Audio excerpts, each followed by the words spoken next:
This next tutorial is called Flat and Flat Single Lines.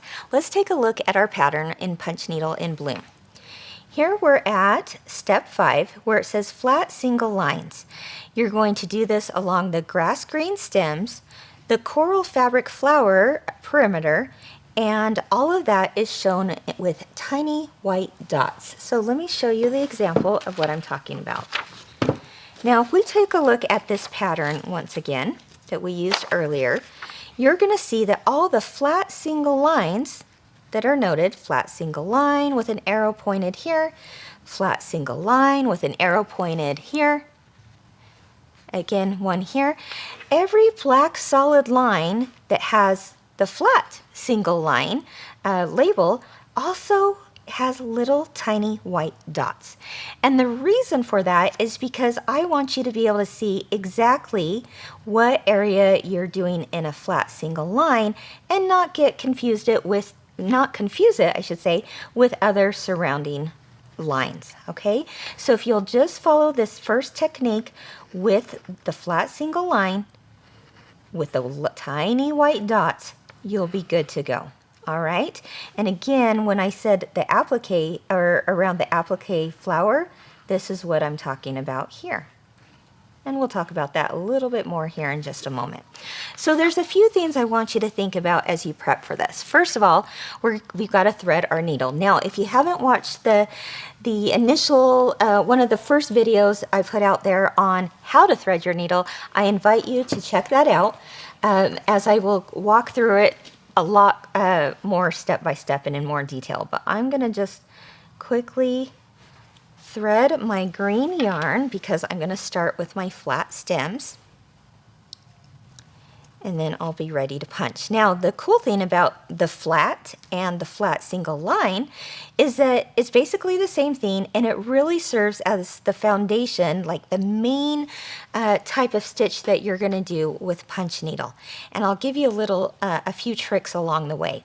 Now don't forget, when I talked about threading your punch needle, that even though you may have a tail out this long, you want to pull that thread back so that you have just about a tail that's maybe an inch or two long.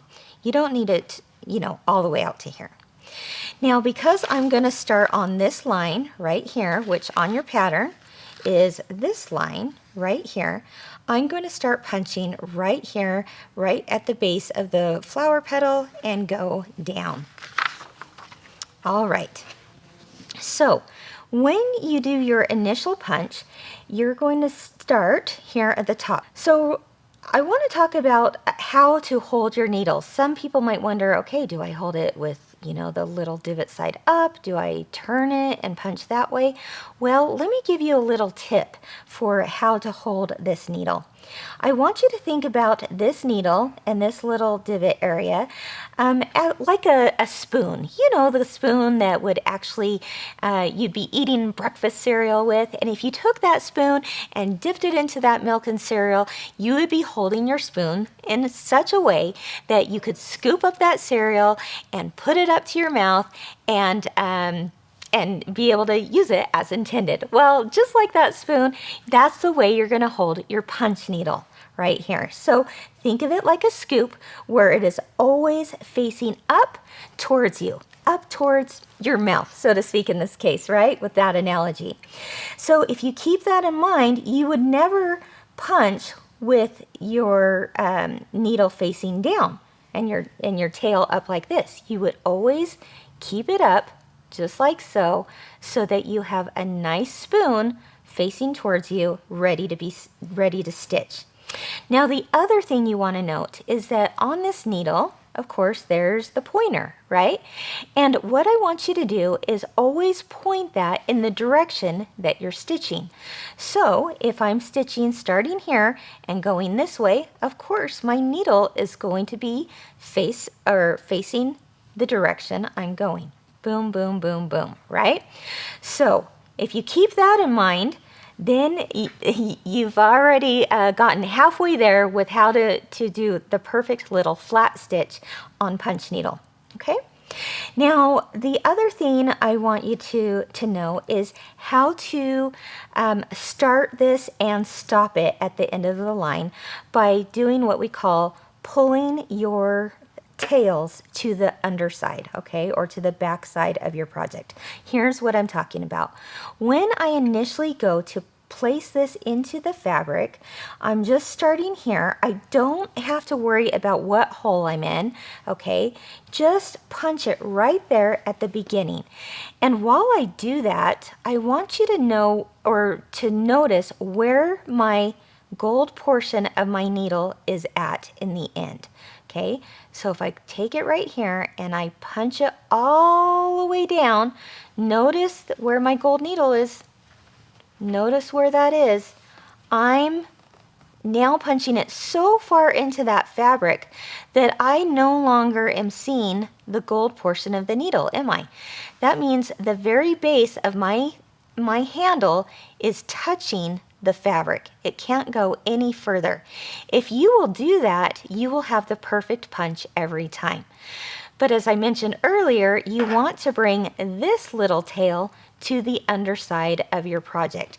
So to do that, I'm actually going to flip my project over, okay?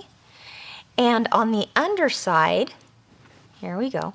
On the underside, I'm just going to hold the needle and grab that yarn at the same time, and I can pull at it so that as I pull my needle out, the tail is coming to the wrong side of the fabric. See how simple that is? That's how you would start any stitch. Now again, remember we said earlier that you don't need a long tail to begin your stitching. So therefore, I'm just going to pull that yarn back a bit so that I have about a 1 to 2 inch tail. Don't stress over this, but it certainly is a good habit to go into. Okay, now let's go ahead and turn it back to the front, like so. And your needle is still in the down position. Again, that base hitting the fabric. When you've done that, I want you to slowly lift your needle up and out of the fabric. Again, with your spoon side facing up and the tip of your needle facing the direction that you're going to stitch in, I'm going to lift this up off the fabric and then go over about 1/4 of an inch. You see that? And punch again. Now, you know, certainly some people might say, well, do I count over how many little dots or openings are there? You could, I guess, but it's not necessary. You really just want to think, okay, either 2 to 3 dots, or in my case, I'm just going to go about 1/4 of an inch. I'm never going to get out a ruler and measure it exactly because there's no need. But if I can visually look at it and go, yeah, that looks pretty good, then I can just place it down and punch again. All right, so that's what I'm going to do. And watch again where my gold portion of my needle is at. It's going all the way in, all the way in. And when it hits the base of that handle, that's when I can lift it out and go to my next punch. So let's go about 1/4 of an inch and punch. And punch and punch. Now, one other thing I want to make mention of, this is also going to be really important, is that when you go to lift this needle, I don't want you to lift it so high off the fabric that when you go to do another punch, you've got kind of a big old loop. That is not what you would call a flat stitch, right? So in order for that not to happen, all you do is you just pull your yarn back, okay, so that it's now back to the base, right? And then you just punch again. Now another way to remember that is you can lift it up and slide your needle across the fabric so it's, you know, staying in pretty close contact with that fabric, and punch. And punch and punch. Really simple stuff, right? Okay, so here's another little tip. I don't know if you can see this very well, but I actually have kind of more of a gap there than I wanted. I want it to lay nice and flat. See? So what I can do to make that work a lot better is something I like to call the pinch and pull. The pinch and pull. This is what I'm talking about. On the other side of the project, I can just take my hand and slide it underneath the project and pinch the yarns that I'm feeling and pull them down. Let me show you what that actually looks like on the other side as I do it. But you don't have to turn this over every time you go and do the pinch and pull. But I am going to show you what it looks like. You see all those loops there? That's what you're looking for. But there was an area that was not as flat as I wanted it to be. So again, on the underside of my fabric, I'm going to take my hand, slide it under there, and pinch those yarns and pull them. Pinch and pull, pinch and pull. When I've done that, I can turn it over here. Let's look at what that made. Ah, yes, every line is nice and flat. See, and I can even do it from this side. All right, so that's what I'm talking about, the pinch and pull. And honestly, I use the pinch and pull method or tip all the time as I'm stitching just about anywhere on my punch needle project. I just want a nice tight closeness. I'm just gonna lay my hand underneath and pinch it and pull it down. All right, so let's continue this process till the end of the line. Don't forget, you're going all the way down. Now, let me show you, I guess, what it would look like if I didn't go all the way down. Okay, if I just went this far, okay, notice my needle isn't going all the way into the fabric, to the base of the handle. Let's look at what it looks like on the other side. Ooh, I'm not seeing loops like I want to see, right? I see a gap there, I see a really tiny loop here, and they're not looking like the rest of this. So that means I'm going to go back, and I'm just going to pull this out here and start over just up until that point.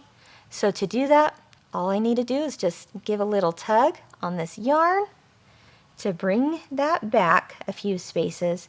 Bring my needle down where it needs to go, and now I can start punching again. All right, now if you have any little holes or extra gaps that you don't want there, it's certainly not going to show, but this cloth is very forgiving, so you literally could just take your needle and kind of brush it against the fabric, and everything's going to go back in place, and thus that will hold your yarn really nice and tight too. All right. So I'm ready to start punching again. Punch, punch, punch, punch. I get to the very end of my line. Oh, look, see, there's a little gap there, or a little lump. Guess what I'm going to do? I'm pulling my hand underneath, and I'm doing pinch and pull. All right. And now that I've done that, it's nice and flat like it should be. But I'm at the end of this line, right? I'm at the end where my frame is, so I can't go any further. So to end this, remember you always want your tails on the back side of your project. So therefore, I'm going to do a couple of things. Now, let me show you how it looks on the back, but really once you get into the rhythm of making these punch needle projects, you won't have to turn it to the back side and do this every time. But this is what is happening on the underside. Let's turn the project over, and I'm going to hold on to the yarn that's in that needle still, and while holding on to that yarn, I'm going to pull my needle out. Okay, I'm holding it, right? I'm holding it, I'm holding it. Let's turn it over. Now I can just cut this off. Okay, so I'm just going to take my little snips here and cut off a little bit. I could cut it even right at the base, or I could leave a little tail, no problem. And then remember, I was holding on to that other side with the yarn. Well, now it's just going to pull right through. And now my tail is on the back. Now you may be wondering yourself, well, Kim, do I need to knot it, right? Usually we're used to tying a little knot and making sure that it's nice and tight. Guess what? With punch needle, No knots required, okay? Now trust the process that this is going to stay put and nicely held together. And that's going to happen because of the way that these loops will start connecting with each other. And you'll notice that a little bit further on when we do just a regular flat stitch and fill in some areas. But because of the closeness of the loops, they just kind of fill in and they just hug each other tight, and you won't have to knot anything. So trust me on this, but no knot is needed. You really can just leave these tails as is. And I also like to get in the habit of every now and then turning it over, and if I see extra long tails, I'm just going to try to get them out of my way by giving it just a little snip. Okay? All right, so we've done our first line, and now we can go to our next line. So let's start again here at the top, and we're going to work our way down. Once again, I'm just going to hold this so that my needle is with the scoop side facing up, just like that spoon, right? And then the pointer of my needle is facing the direction I'm stitching in. I go down, I make sure my gold portion of my needle is no longer showing and that I'm hitting the base of that handle right to the fabric. When I do that, I'm going to have the perfect loops. On the underside, I've placed my hand underneath to grab the thread with the needle. Remember, right here is what I'm doing. Okay, and I grab it and I just bring that tail to the back. Tails always are on the back side. And now I can punch. And do you see how relaxing this can be? Because I really don't want to count anything. I don't want to measure anything. I just want to have some fun and punch, punch, punch. And I'm not worried if every stitch is exactly the same length. I think it adds a little character if it's not. So no big deal, okay? Now I'm at the end of that line. You know what we're going to do. I'm going to place my hand underneath. I'm going to grab the needle and yarn. Again, you don't have to do this or turn it every time, but I'm going to do it so you can remember this.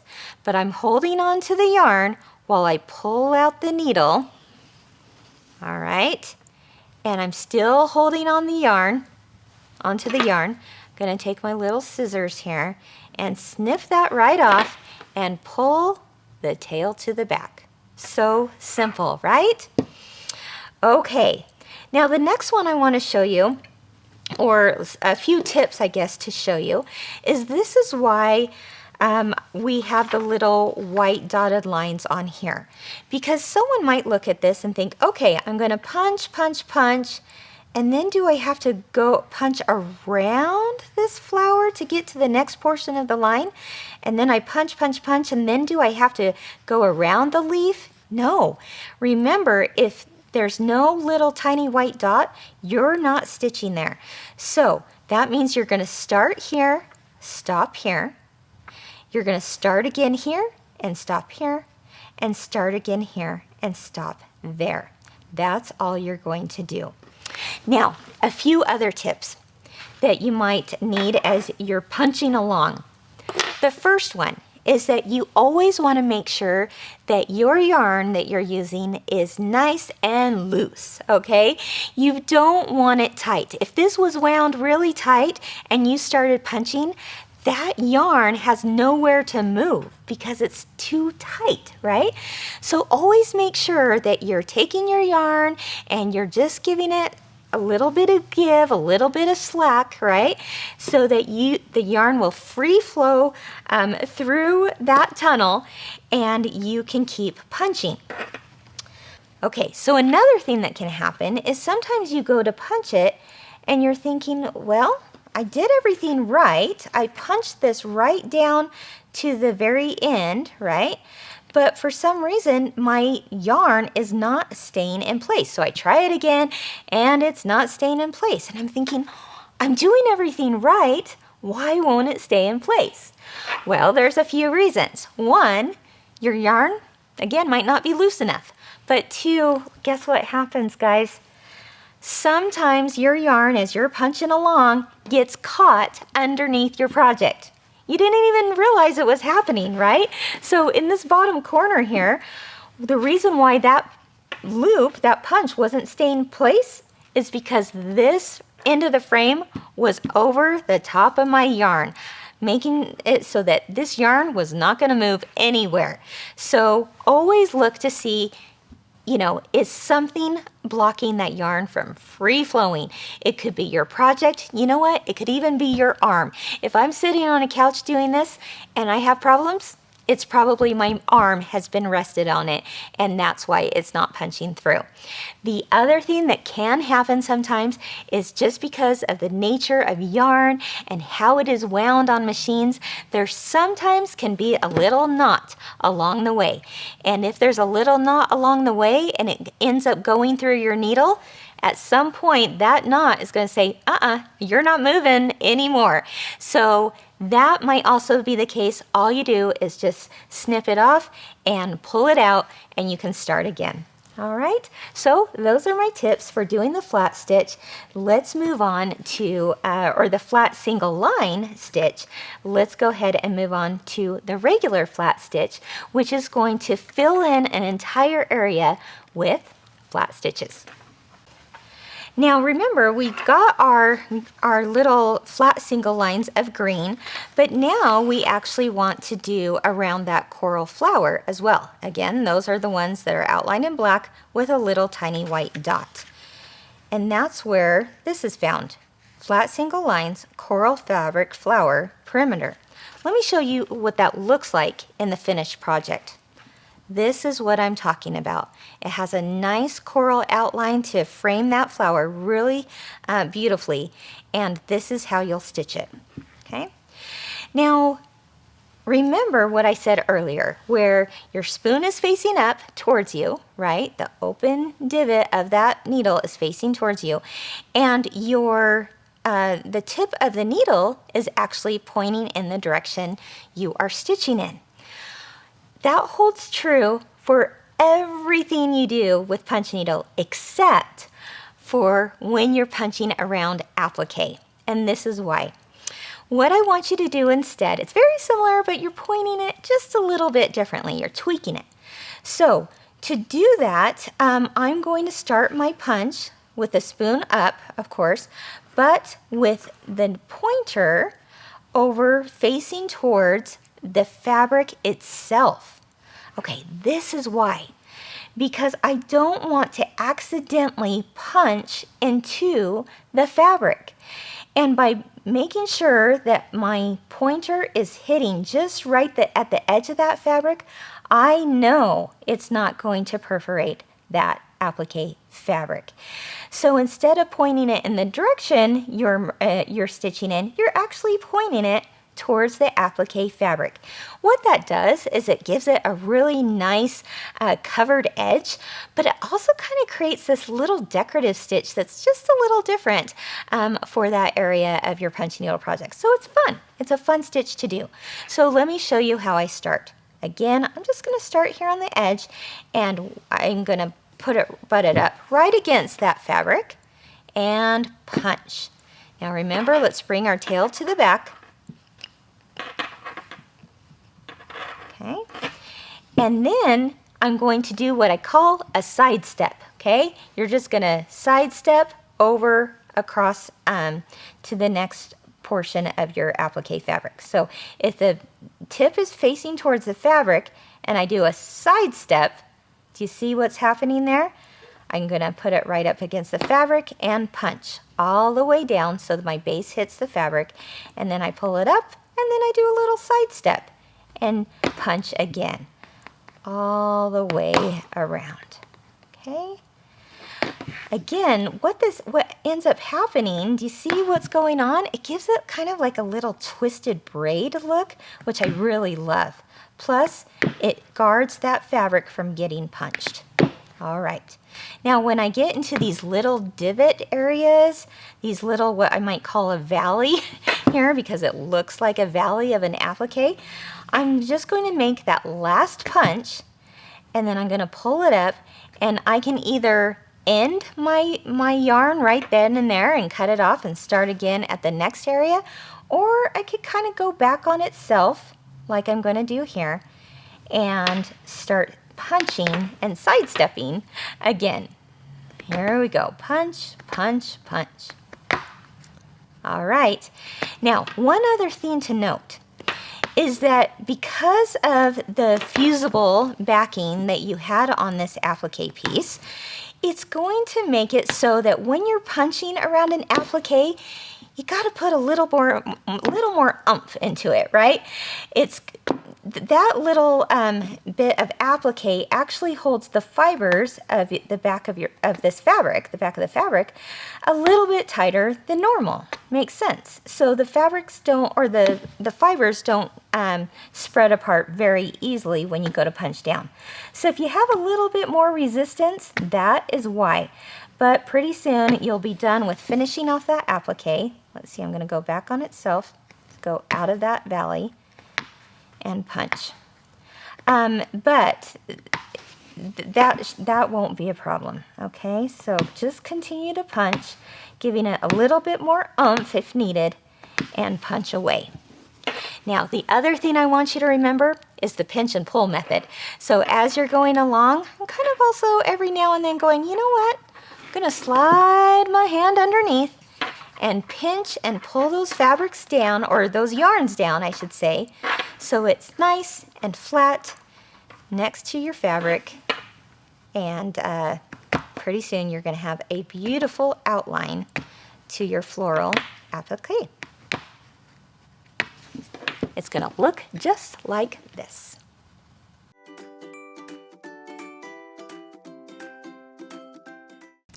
Alright, so I've just finished showing you how to do the flat single lines. But this video is all about the flat single lines as well as the flat. So let's go ahead and show you how that's done. This is a perfect way to fill in any kind of area with flat stitches. So here on our directions we have the flat single lines, and we've just finished those stems and of course around the applique flower. So I'm going to turn my directions over. And step 6 and 7 say loop and cut. Well, for right now, we're actually going to skip that part because I want to go right to flat to show you how that's done, since flat and flat single lines are so very similar. So let's go ahead to step number 8. We'll just skip a couple steps for now and do the coral flower. When I talk about that coral flower, of course, this is the area I'm talking about. See how those stitches lay nice and flat? They just butt up right up against each other, and they fill in those petals just really nicely. If it's flat on the front, it's actually going to be looped on the back. Isn't that cool? But we want the look of the flat, so let's stitch from the front of our project and fill in that area. To do that, I've already threaded my needle with the coral yarn, and I'm just going to again get into the habit of pulling my yarn back so that I have about a 1 to 2 inch tail, and now I can begin. Alright, so I'm going to start here at the beginning point, and I'm going to punch my needle down all the way down to the base of your handle so that you no longer see the needle, right? It's right there. And I'm going to pull my tail to the back. Once I've done that, I can just continue my stitches just like I did with the flat single line earlier. Now notice that my needle is facing with the bevel side facing up, that open side facing up, just like the spoon we talked about earlier. See that? Right there. It's facing up towards me, and my needle tip, I guess I should say, is also pointing in the direction that I'm stitching. I'm just taking those about 1/4 inch little leaps here and stitching around the perimeter of my flower.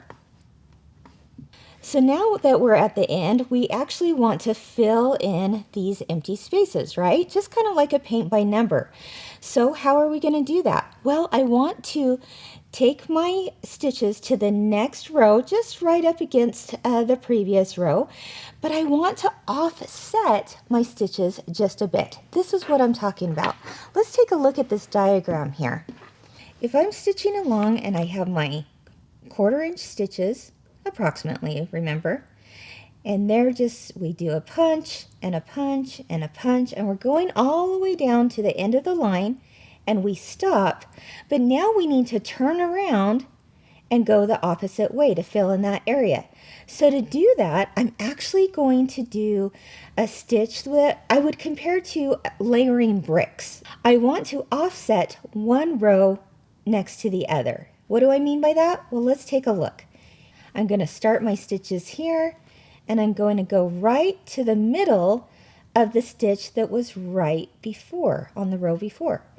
And then I'll punch again and do my 1/4 inch right to the middle of the stitch before. Once again, I'm going to start my stitch and end it right in the middle of the stitch before. Do you see what's happening here when I do that?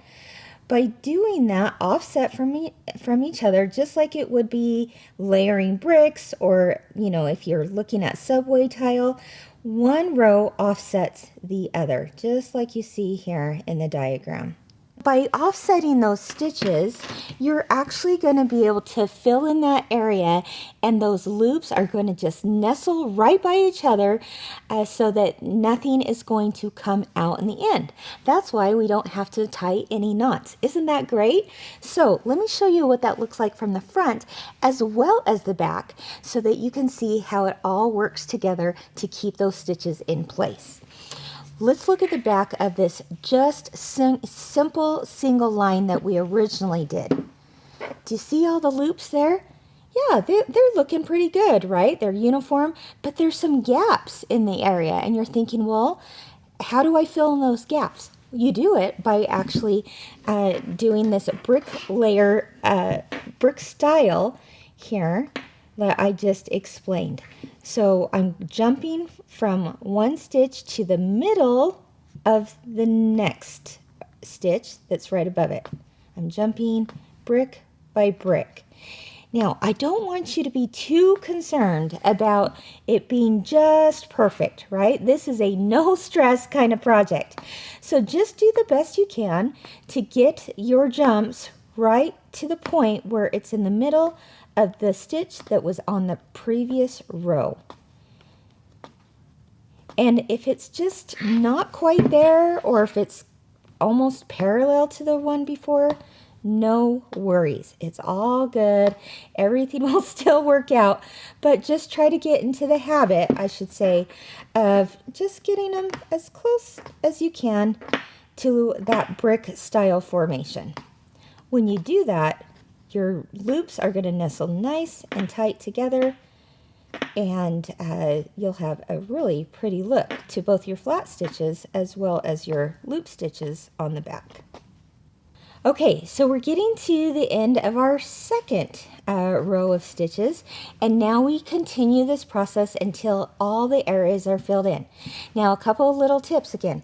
Always make sure that your yarn is nice and loose, because then your yarn is going to flow freely through that needle and give you just the right punches you need. The other thing is to remember the little tip about the pinch and the pull underneath. Well, anytime you're feeling like those stitches aren't exactly flat as you want them to be, just simply place your hand underneath and pinch the yarn and pull it down, and that's going to keep those nice and flat. Now, as I go about the third row, once again, I'm going to just do my next row of stitches, offset from each other, and continue this process until you've filled in the row. And look what starts to happen. On the other side where you have those loops, do you notice that it's now starting to get more fluffy? It's getting fuller. It's going to cover that area real nice. Yeah, that's the look that you're going for. All right, so I'll continue this process on the front. And one other thing to note is that, as you can see here, I'm going around the perimeter one row at a time until that area is filled in. But don't feel like you have to keep to that. Certainly, if I wanted to punch in just this petal on its own, I could go back and just fill in the area, like I said, almost like you're painting it by number, right? You're just filling in the space every which way. Your stitches can go every which way. It doesn't always have to go in one direction. It can go in opposite directions. It can go diagonal. And I think, you know, it just adds a little bit more fun, unique texture, character, if you will, to just go every which way and not be worried about it just being perfectly lined up. So feel free to go maybe a little rogue, should I say. Instead of always going one row after the other, you could certainly fill in any space, any which way that you wish. Have fun!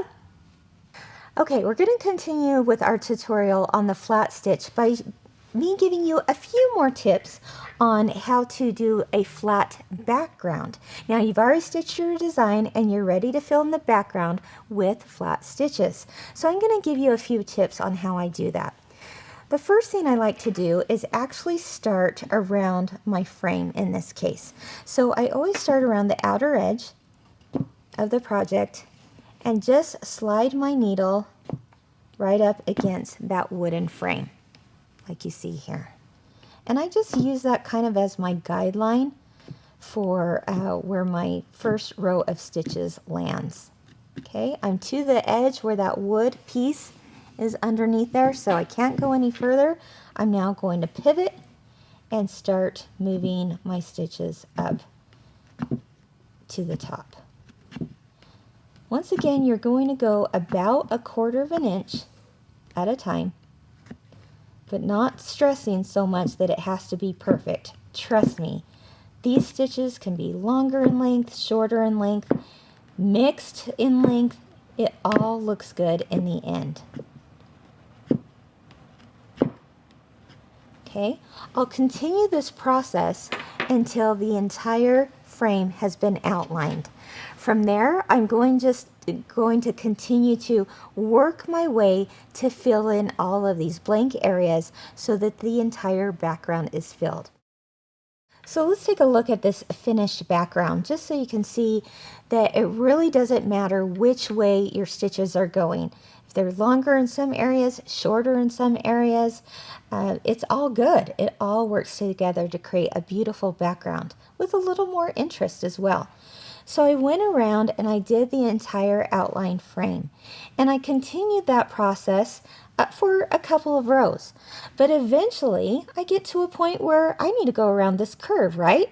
So I'll just kind of go rogue, so to speak. I will take my stitches and start stitching around these areas, and then maybe I want to echo those stitches around and around and around in this area.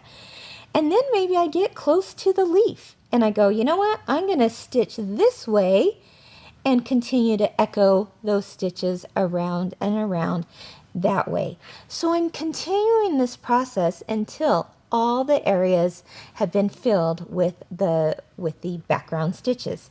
Now when you get to an area such as this flower and you've got these loops to go around, my tip here is just to use one of your fingers here, one of your hands that isn't stitching, and pull those loops back just a little bit so you can get your background stitches nice and tight and close to that area, thus lifting up and supporting those loops and giving more definition to your flower shape. Again, you're going to continue this process until you have the entire background area completed with those flat stitches. Have fun!